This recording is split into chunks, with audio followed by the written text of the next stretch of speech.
Hey, look, it's that time. It's 1:40, also known as nap time. Everyone got lunch, I hope? I didn't. Then I'd be the one falling asleep up here. I don't have any slides, so I'm just going to have to say it out loud. I'm Torgersen. I'm the lead designer of C#, and I am going to tell you nothing about what's happening next in C# today. I will do that tomorrow. But today is all about the past. Some people may have noticed or heard with various kind of emotions attached to it that C# has adapted a lot of features from functional programming since it started. Some of the emotions might have been, oh, that's lovely, or now I don't understand C# anymore, or they're stealing everything from F#. But either way, it's true. It's certainly true that we've added a lot of functional features over the years. And it's not just because it's cool, though it is also because it's cool. A bit of stolen glory, you know. But because there really are important differences to how object-oriented programming, which is where C# started out, and functional programming handle various things. Like there are certain topics where they're just fundamentally different and where they can supplement each other really well. They have different strengths and weaknesses. And so if we can bring them together in the same language in a tasteful way, then we can kind of get the best of both worlds. And that's sort of like the long-term intention, at least. So this is kind of like, so today is going to be just like, I'm just going to edit code for the whole hour. I will talk while I do it, so it will be a little less boring. And take you through, so there's sort of like two stories unfolding in parallel. One is sort of like a selected highlights of C#'s evolution for the first 10 versions or so. And the other one is trying to hit some of those major themes where object-oriented and functional programming have different viewpoints, and try to see if I can elucidate those philosophies and how they come to bear on how C# can be used, what it can be good for. Okay, so that's the intent.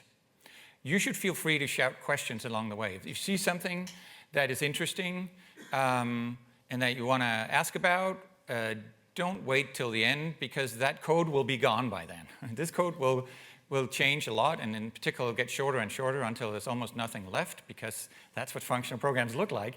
And then, but also, it will be gone from my head. So shout questions. If I feel like we get too far behind, then I will stop you and put you off, but for later. But I'm very happy to answer questions also after the talk. And I'm actually going to go just down the stairs and hang out at the Microsoft booth right after the talk for as long as you keep coming. So there's no rush. You know, some questions you might not want to answer them in public, or ask them in public, or you know, whatever. Just come talk to me if you want to. I'm going to do the same after my talk tomorrow, except I won't go down the stairs because it's never mind. So with that, I think that kind of sets it up neatly. I do want to. Sometimes I say this at the end, but I do want to say at the beginning, just because I might forget.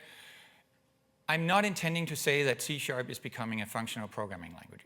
There's a certain, C# is at its core an object-oriented programming language, okay? It's just trying to be really good at functional programming also, but if you want to get the full feel of being in a functional programming language, you can do it in a functional programming language. It's different. It still feels different. There's sort of like core philosophies where one side wins out or the other. One is the default. So I really encourage people, especially if this kind of whets your appetite today, go try F#, for instance.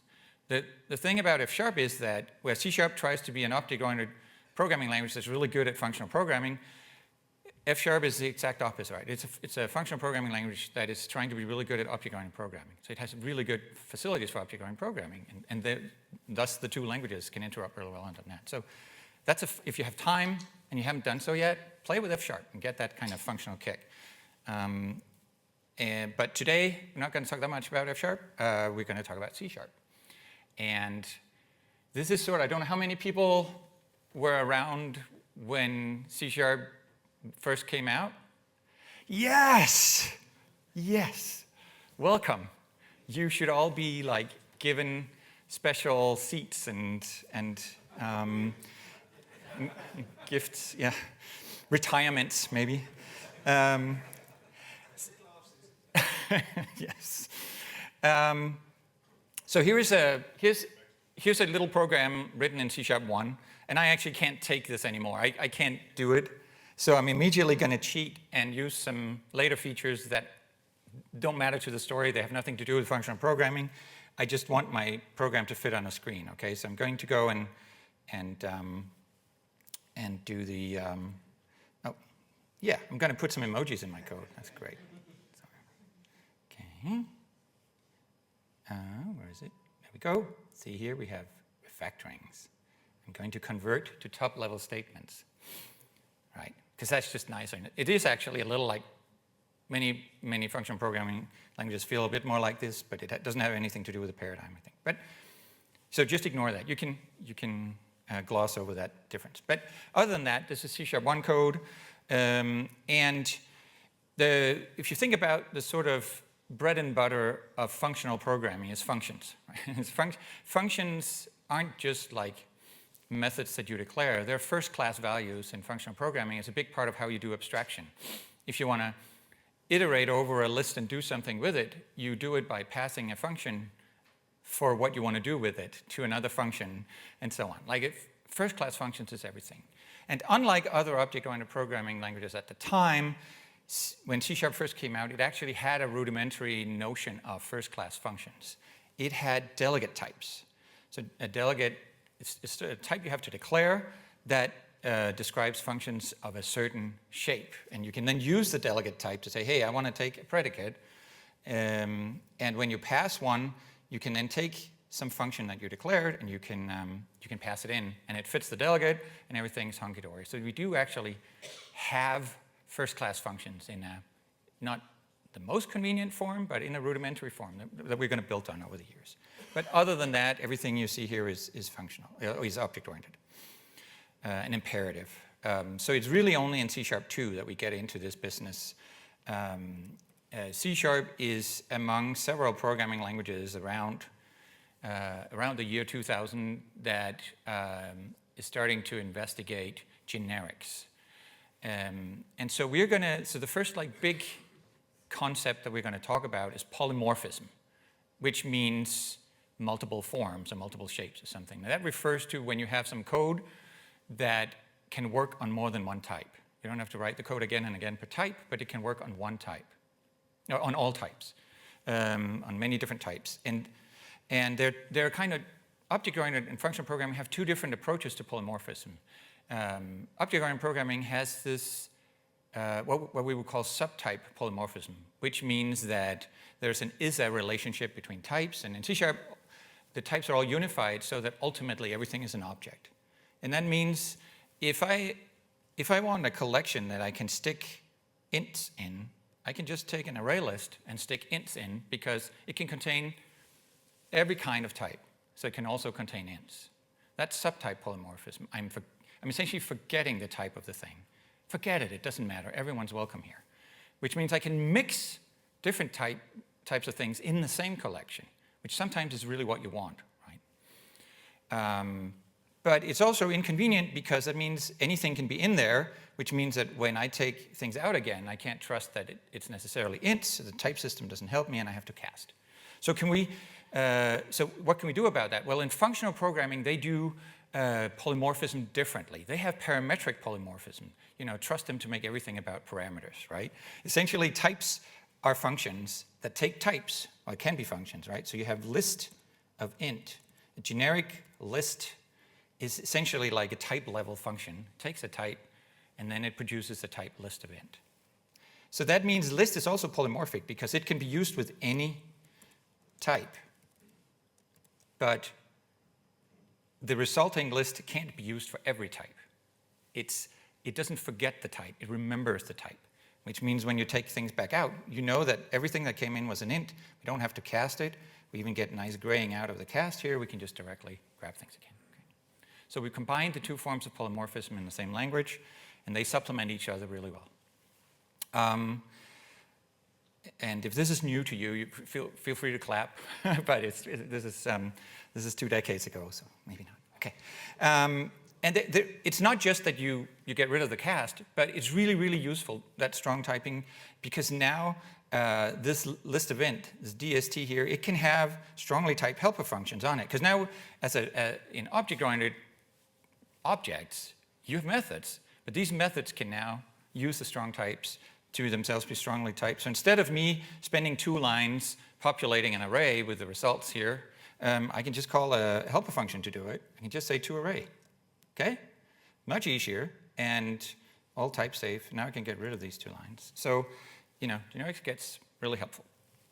And another thing is that, arrays are sort of hardwired into C#1 as having strong element types, but they're the only strongly typed collection you can have, and therefore they get used as exchange types a lot. Like you pass arrays around a lot, which is terrible. Like it's really, really unsafe to pass arrays around, right? Because who knows who's mutating what when? You might be observing it, but the one who passed it to you is mutating it, or you pass it to 2 different ones, and they mutate, and you observe it, and then you mutate it, and they observe it some more, and while you're iterating, the iterator blows up. It's just bad. But now we have a choice of a whole library of collection types. So we can, for instance, say IEnumerable becomes very popular. Maybe we should have given it a shorter name, given how popular it is. Well, in F#, they alias it to SEQ, sequence, which is a better length for it, I think. But so now we can use that as the exchange type instead, as long as we make sure to put it everywhere. And that's certainly a better type to pass around. And there are read-only types and so on you can use as well. So great, we can use generics. We can also, of course, declare our own generic things. We can declare generic types. Instead of having predicates just for ints, we can once and for all use parametric polymorphism,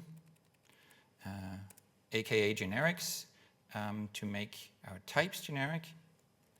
There we go. And we can also, of course, have generic functions or methods. So we could actually make this filter method work on everything as well and be strongly typed. Except I have to replace a lot of occurrences of int here, so bear with me.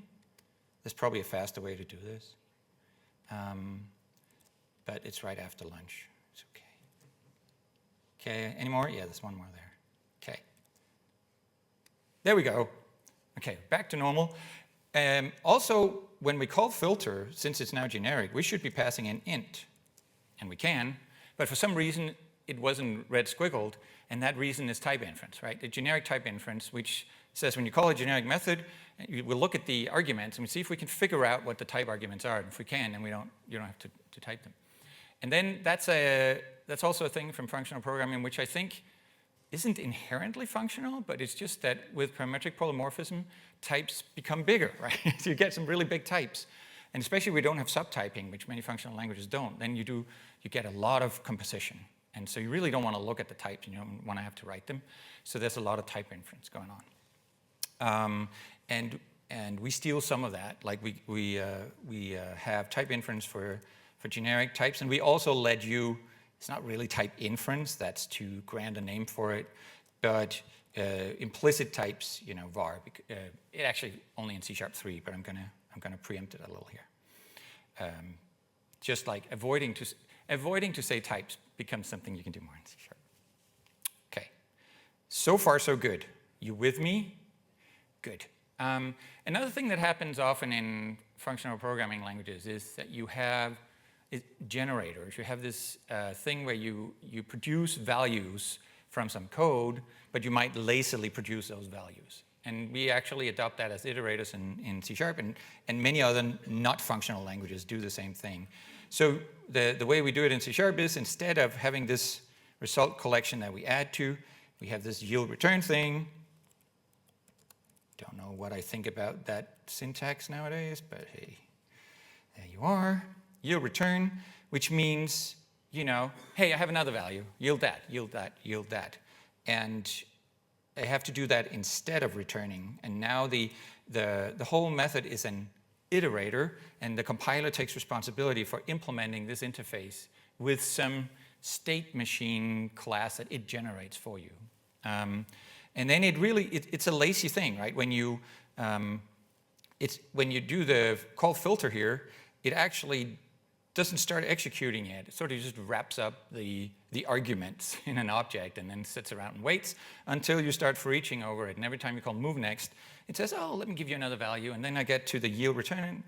After I've done the yield return, I just sit around and wait for the next one. So the code really, in a state machine, kind of gets delayed, becomes lazy. And if you think about it, Haskell is a popular functional programming language that actually completely relies on lazy execution. And it's at the core of the things. It's also not so unusual. Cool. Oh, I can delete this line too. I told you the code was going to get shorter and shorter. Let's see. Is that it for C#2? Oh, one more thing. This whole thing about the first-class functions, but then we have to declare them. Functional programming languages do that so much, so of course you can just write a function as an expression. You don't have to declare it and give it a name and anything. So expressions that are functions, or like anonymous functions, maybe you can call them, we want to add that as well. So in C#2, we had our first take on that. We said, hey, let's take the delegate keyword, we already have it. It has good intuition, and then take the stuff from the method that's not the name and the return type and stick it there. And now we have an anonymous method, and we don't need the declaration anymore. So that gets us a little closer to something that looks functional. Not close enough, though. In C#3, and again, yell questions if you have them or points of discussion. In C#3, we become obsessed with querying, okay? So we embark on this grand scheme where we want essentially we want to have super lovely integration with databases, particular SQL databases, which are, all the rage. And we want to do it in a way that a functional programming language will do it. Like functional features are perfect. They combine super well for this. And some functional languages have proven that at this time. So we want to copy all of that. So we try to combine those two. We try to essentially be SQL database integrated cool by using functional features. It's all the cool from all the places. Like that's got to be a success, right? And so in order to kind of, I'm not, maybe I'm sounding a little too cynical here. That's not actually the intention. I do think it is cool. So one of the first things we do is like, okay, I guess functional also kind of means terse, beautiful terse syntax, and we didn't quite achieve that with our anonymous delegates here. Let's have proper lambda expressions. Lambda, it's called lambda because of the lambda calculus, which is sort of the theoretical foundation of functional programming, and it's essentially a little mathematical calculus where everything is a function. Like it's just functions that take functions and return functions, and is used for computational theory and stuff like that. And the Greek letter has stuck in the name for anonymous functions in many languages, including C#. So lambda, that's why it's called lambda here, and that's why it's called lambda in AWS. Okay, and that's a little so. This is a lambda expression. We just put a fat arrow in there, but we can also do other things. So another aspect that we'll come back to later of functional programming is that it's much less imperative, where in C# you would often have statements that mutate things and objects that evolve their state over time.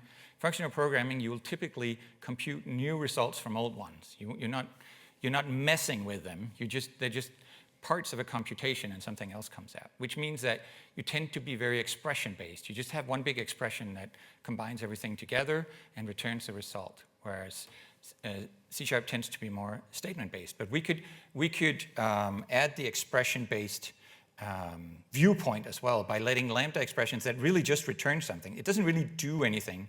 It's just a computation, letting those be expression-based. Okay, so they can have an expression body. And also, we talked about type inference. Well, since filter clearly takes int because of the int array, it's clear that it expects an int predicate as well. So why do we have to say it? Why do we have to say the element, the parameter type there? Couldn't we just infer it? And indeed we can. And when there's only one, hey, you also, as a bonus, you get to not have the parens. So great. Okay. Now it looks better. Another thing is function types in functional programming languages, they're not declared. It's not that you have these class declaration-like things. They're just there. You can just say a type expression and it's a function type. And we can't quite get there in C#, or we still haven't, may never.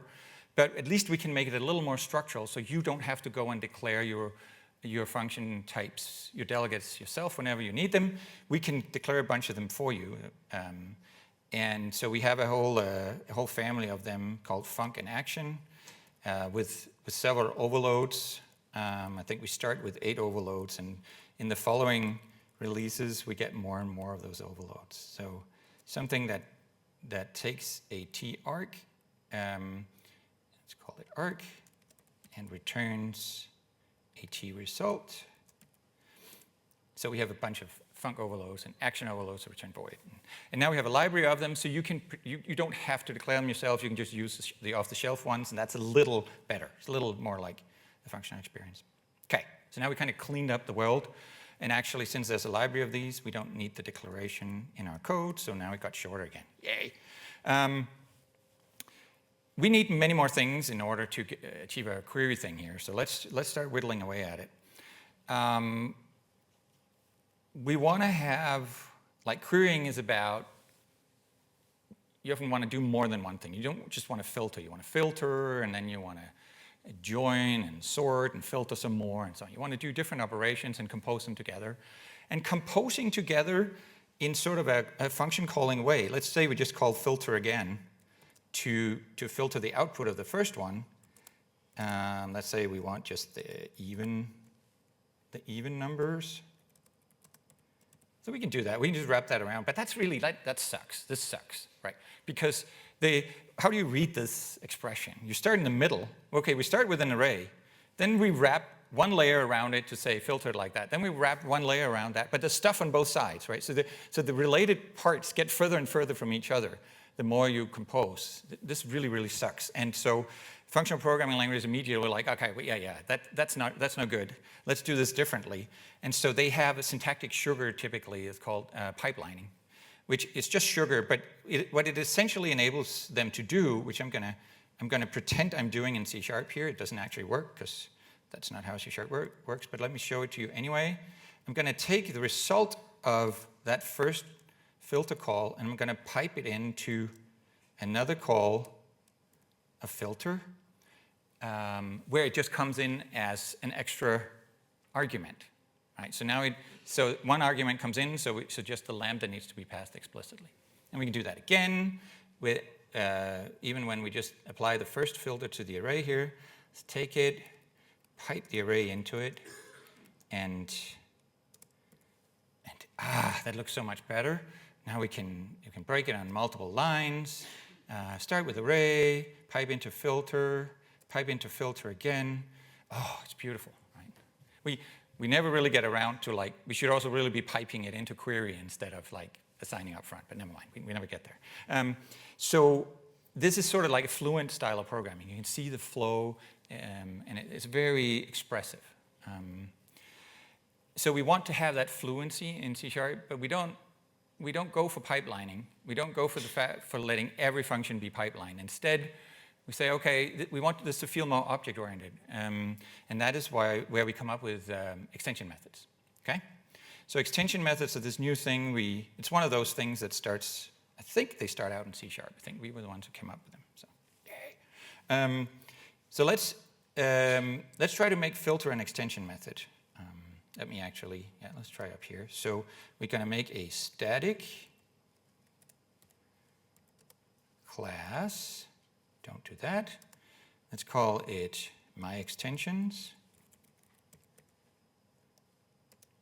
And put that thing in curly braces. Make it public and static. So far, so good. Now we have a static method. And now the new trick is to say, well, this is a special function that is an extension method. So it pretends it's an instance member on an instance method on something else. And that means we can now dot into that thing, and filter just pretends it's not a static method but an instance method. So that also flows fluently when you read the code, but moreover, so the downside compared to pipelining and functional programming languages, you can only do it if you anticipate it, if you actually make the thing an extension method. The upside of that is you can press dot and it can tell you what's available. So you get that discoverability, right? Which feels that's much more like what an object-oriented programmer would want to do. I'm like, okay, I got the array, what can I do with it? Dot. So that actually, that comes out very nicely. And we're going to talk about extensions tomorrow if you come to my talk. Because why only methods? And why this syntax? And 20 years later. But that's tomorrow. So extension methods, great. Let's see, what else do we want to do? So I said we were going to build a whole library. We're going to support querying, so we want to build a whole library of query things, and we want to make it SQL-like. So let's actually start by renaming this to where, because that's what it's called in SQL. The where method, the where extension method, actually, that's what it looked like in the first release. Then we optimized it some more, and the body got uglier, but that is the core of what it does. So all these query methods are lazy because of the iterators that they're implemented with that are lazy. And that means you can compose multiple queries like we do here, but that just creates some like wrapper object for all the data that went in. And only here when we for each over them, does it all do all the bodies and all the iterators gradually get executed on all the data. Right? And that's actually kind of cool for queries, because you don't want query functionality to be chatty. Maybe it doesn't matter so much when you're in memory. But if what we want is to talk to a database, then we don't want to say, okay, now filter by this. Send me all the results. And then I'm going to, you want to wait for as long as possible until you believe that the size of the result is manageable, compose everything together and send a query to the database. That's what we want to do. And we want to do it with these techniques. So here comes another thing that functional programming languages have been champions of, which is code quotation. And if you go all the way back to Lisp, which I think is probably the first real functional programming language, it has this whole thing of code and data, code as data. Code and data looks the same. Like Lisp pretty much only has identifiers and parentheses. And then you construct a program from that, and that's also how you construct all your data. Like you compose programs with parens and composition, you compose data with parens and composition. That means it's really easy to put like a thing in front of a paren and say, quote this code, and then the code becomes a data structure instead of executable code. Great! So it's kind of like a reflection thing. And that's exactly what we need in order to be able to turn this into SQL queries. Okay? So what we do is introduce what we call expression trees into C#, code quotation. And the way it works in C# is that you see the where method here. It takes delegates, right? We just looked at it before. Actually, we haven't removed it yet. I'm just going to keep it there for a bit. What we do is introduce expression trees that if you pass a lambda to an expression tree, it will transparently turn it into a data structure instead of a delegate. And so we have a different interface from iQueryable called, from iEnumerable called iQueryable, that the extension methods on that take expression trees instead of delegates. And we don't have, and then database tables implement that. I don't have a database table with me today, so I'm just going to cheat and make this one queryable. So we just pretend that array is a database table today. And now it has a different type. It is now an iQueryable event, and that means when you look at the where method, you're actually still picking up mine maybe, so let's get rid of this. Let's see, when you look at the where method, it takes not func of something, but it takes expression of the delegate type.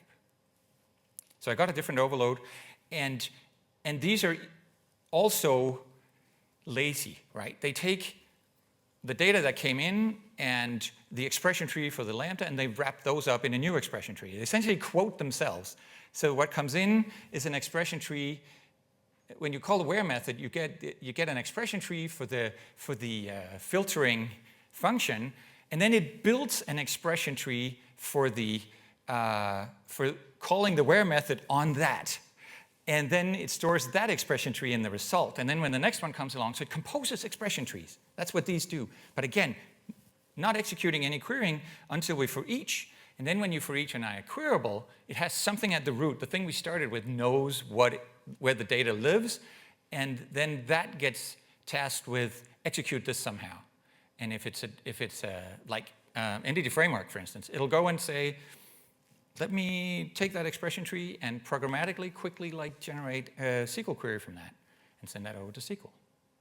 And then there's a whole thing about how the data that comes back is interpreted and tracked and all that. But that's a different story. So we use this expression tree technique as the last piece of the puzzle to get database functionality, again stealing from functional programming languages. There's one last thing we want to steal. And it looks like we're stealing from SQL, and we are, but we're also stealing from functional programming yet again, which is we want to have nice query syntax. And I know a lot of people nowadays tell me I don't actually really like the query syntax. It doesn't feel very C# to me. I might agree, though if I have to write a select many, I'd much rather use a query expression, to be honest, because that's mind-boggling. But at the time, it was really cool that you could have sort of like a DSL, a domain-specific language inside of C# that looks like SQL. So I feel like it was very attractive for a while for people to say, okay, I get this. I come from SQL, I get this. So so it's just syntactic sugar over what we have there, but let's try to write it with a query expression from I in that thing where that thing, so we reuse the I across the different clauses here, but it really just translates into the same thing, where that thing, and then because we want it to look like SQL, we insist on there being a select. So select is going to be trivial in this case, but select something out at the end. In SQL, they put the select up front, but that's because they're not programming language designers. They don't know that you have to introduce your variables before you use them. So from has to come first. From has to be the first thing because it introduces the I. Now, but other than that, fairly readable if you have with a SQL miner. But what this also really is, from a functional perspective, is something called a monad. So it turns out iQueryable is a monad, and that is something that in functional programming languages is used to, if you wanted, to give you syntax to program a flow over with a certain underlying data type, where the data type gets to decide what happens at each step. And queries are an example of that. There are many other monads in functional language, the nullable monad, the async monad, which we'll get to in a second. And they sort of all unify where there's a syntax. The syntax typically isn't this SQL-like. It'll be a more neutral, its own kind of thing, but the same idea. We never really did anything else with monads in C#, but it's a trick from functional programming. Okay, we've done LINQ. We are done with talking about C#3, and in C#4, nothing happens. Well, a lot happens, but a lot of it has to do with dynamic and with com interrupt and all kinds of things that somehow seem so much more dated today than the functional stuff. Now, C#5, we do async. Okay. And so I just mentioned that monads can also be used for async. And F# does that. At this point, they have their monad features called workflows, and it is beautiful. And at this point, async programming is starting to become really important. All of a sudden, the cloud, smartphones, lots of latency, and so async has always been there's always been ways to do async in the .NET libraries, but it's been clunky because it's kind of a niche thing. But now, everyone has to think about async. A lot of people do. And so F# is like, oh, easy. Here we go, monads, they solve everything. But we find in C#, we look at that a lot, we get very inspired by it. We want to solve async very elegantly in C# as well. But what we find is that they're actually too functional for our taste. Like, they really don't work well with imperative programming. And so without me getting into details, we end up doing something else. And that's what becomes async await in C#, which fits super well with imperative programming, with executing one statement at a time.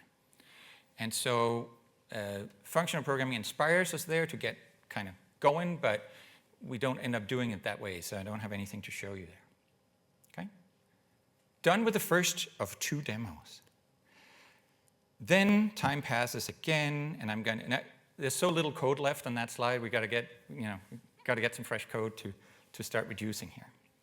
C#6, not much happens because we're building the new C# compiler.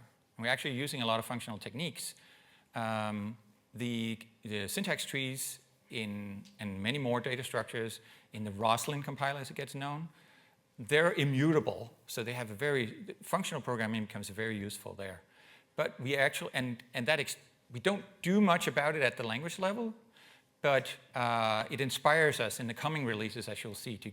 We get, as a team, we get that firsthand experience with, oh, this functional stuff, it's too hard in C#, let's make it easier. And also because we're doing that rewrite of the compiler, like all the compiler engineers are implementing features, again, that were already implemented in the old one. They don't want to also implement new features, so they're like, can you not add as many features this time? And Anders and I are like, but that's what we do. We make language features. What can we do? And then we went over and talked to the JavaScript team and did TypeScript instead. And so we got to do language features. And then Anders said, oh, this is cool, I'm going to stay here. And then I was like, oh, okay then. And so I went back and became king of the hill.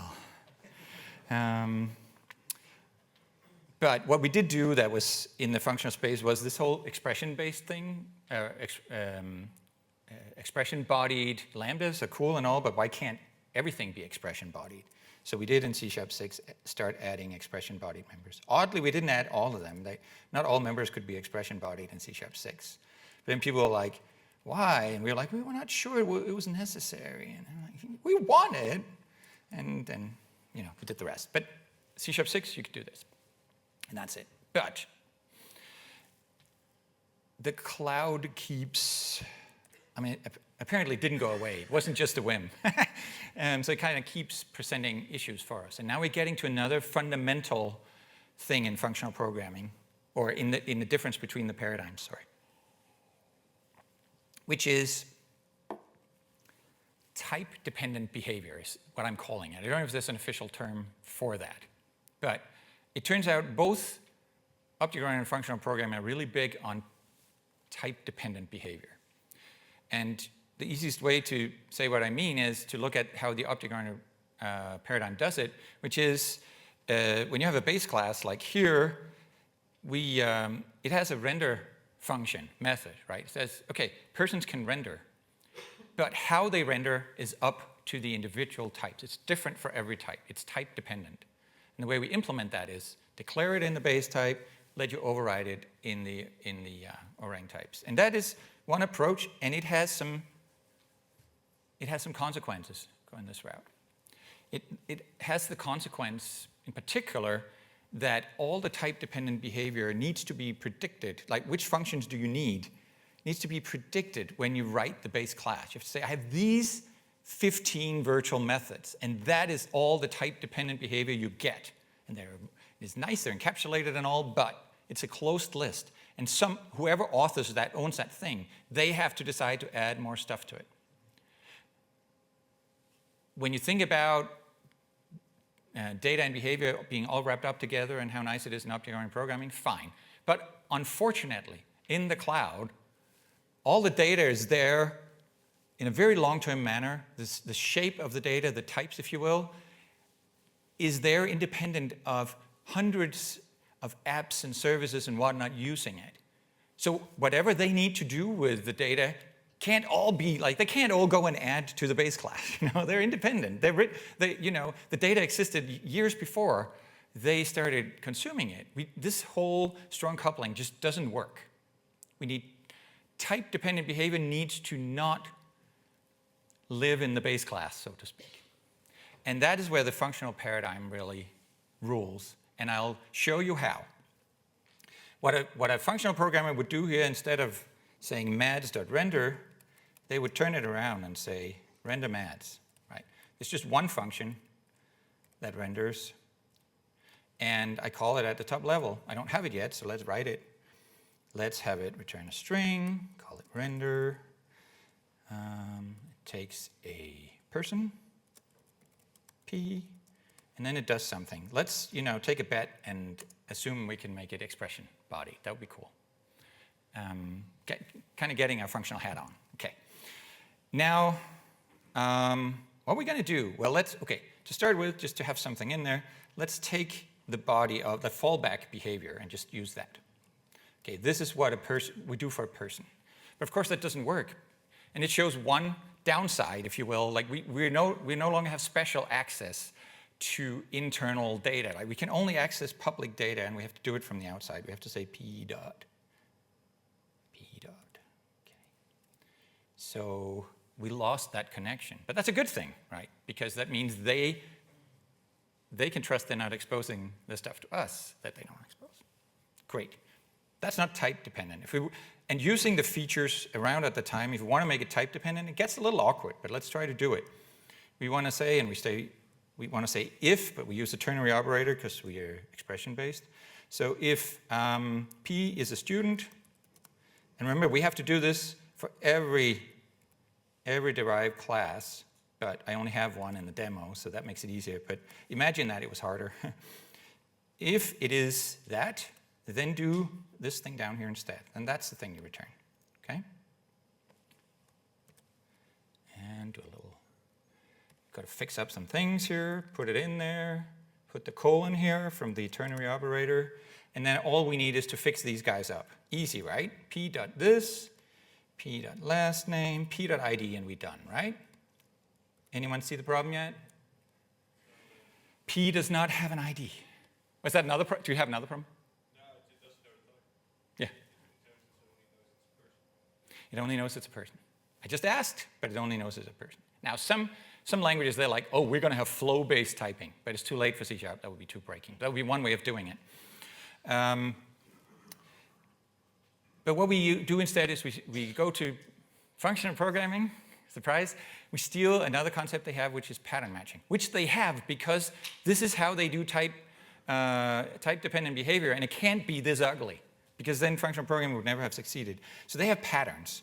And a pattern is really like a test of some sort. If you think of student in this position not as a type, but a type test, right? It's a type pattern. It says, is it a student? Yes or no? But patterns are not just like Booleans. They have the additional capacity, optionally, that if the pattern matches, then you can extract the pattern can help extract some information from the true case. So I can say, if it's a student, call it S. And now I can use, in the true branch, I can use that S instead. And now, because it was a student, I can now, I should replace all of them, so I will, but so I can now treat it as a student instead. So this is a pattern. There are many other kinds of patterns you can have, constant patterns, and we'll see more patterns in a bit. That solved that little problem. It's still in C#7 we do add patterns, so, as you saw, to the is expression. We also add them to the switch statement, so that you can switch not just on constants but on all patterns, which is great. It's awesome, except switch statements are just like, ugh, right? 1968 or something.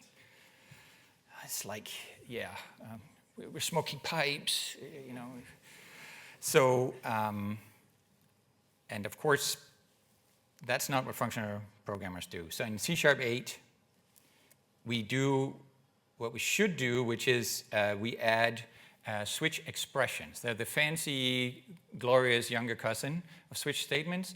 or they're what functional languages call match expressions, typically. The way it looks is we start with saying p switch, and then we have a block of some stuff.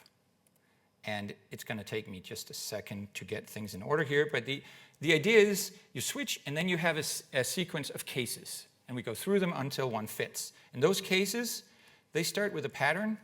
So does P fit this pattern, the student S pattern? If so, then the result is that thing. Otherwise, does it fit does it fit nothing at all, the default pattern? Or does it fit having no requirements? As it happens, it does. Then do this thing. Okay. Switch expressions. Imagine there were many more different types. You get a nice flow, test one at a time. You can see what order things happen in. The first one that catches is the one that we get on that. Again, just like the fluent programming, it has that kind of, you can see the flow. Beautiful.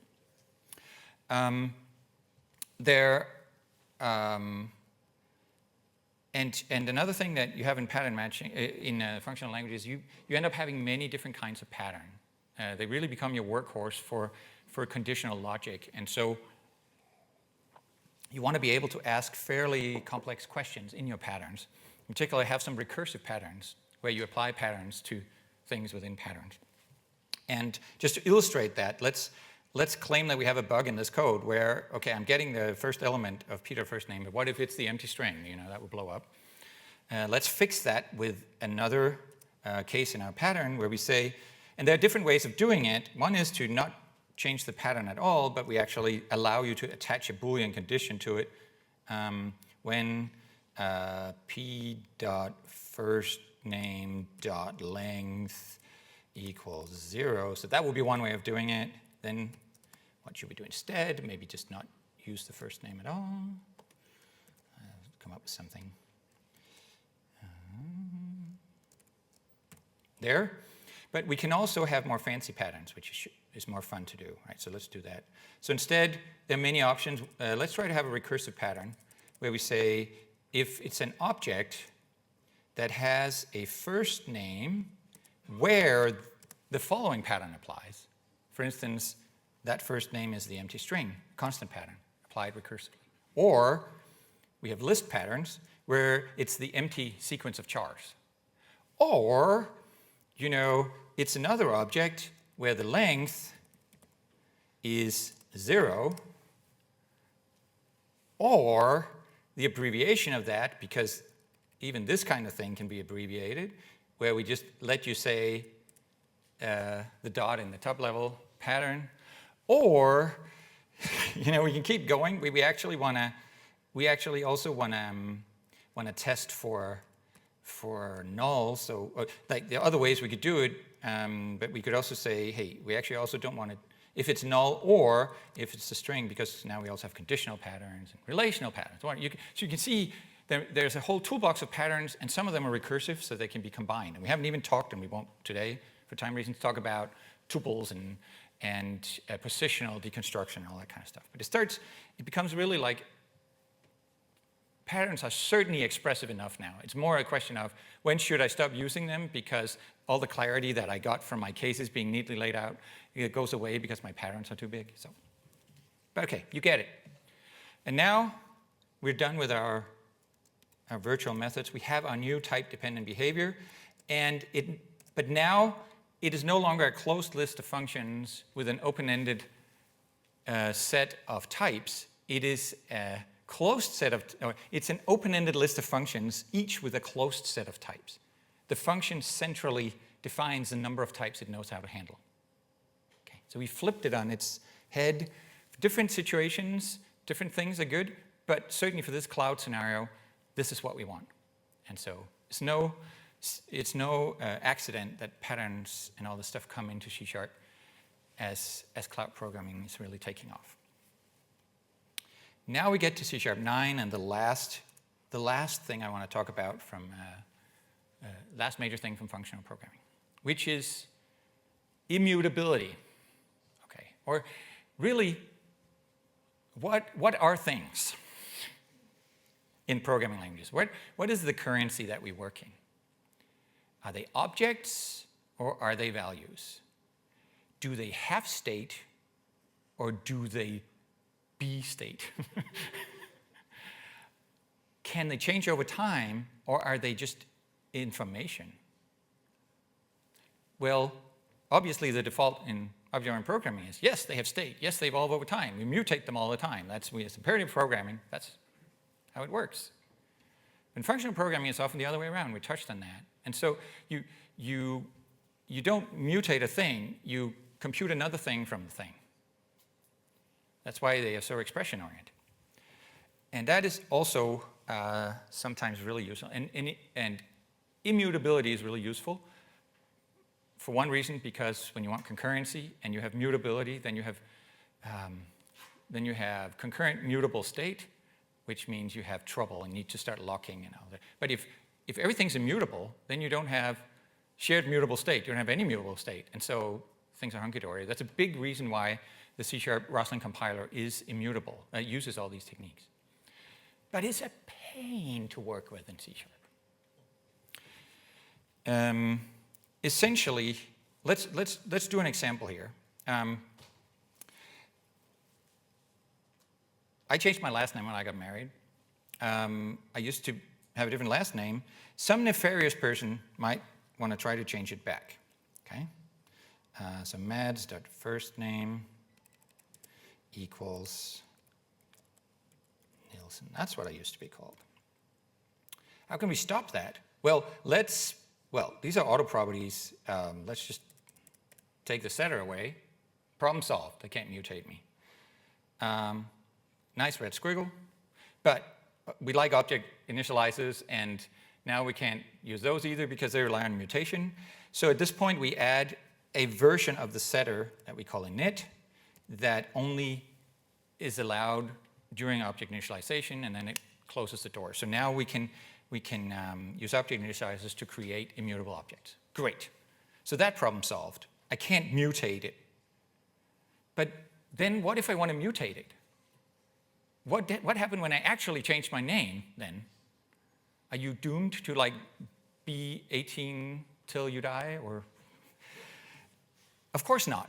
But there's a sort of a pattern called non-destructive mutation. How do you mutate when you can't mutate? Well, you create a new copy with the things changed that you want to change, but the old copy is still there. So it's all about information. You create the new information that is now current, and then you store that somewhere with the other current information. But when you need to change it, you create a new one again, and that's the one you keep track of. But the old ones can still be around, which is actually really useful sometimes, like if you want to undo, well, the old one's still there, great. And for like keeping track, record keeping. And speaking of records,